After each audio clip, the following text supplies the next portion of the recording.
two-wheel drive Slash here. Getting ready to do a build on it.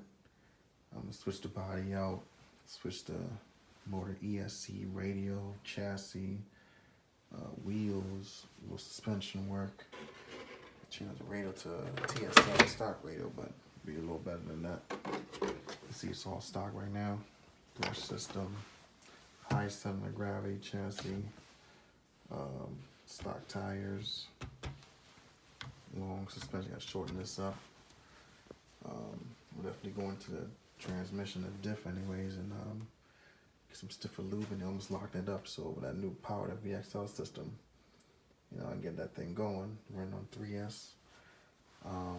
You know, that's about it for now. Just stay tuned. Look out for the video updates coming soon.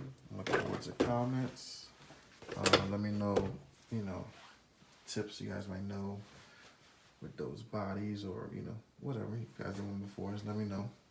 And I look forward to the comments. All right, thank you.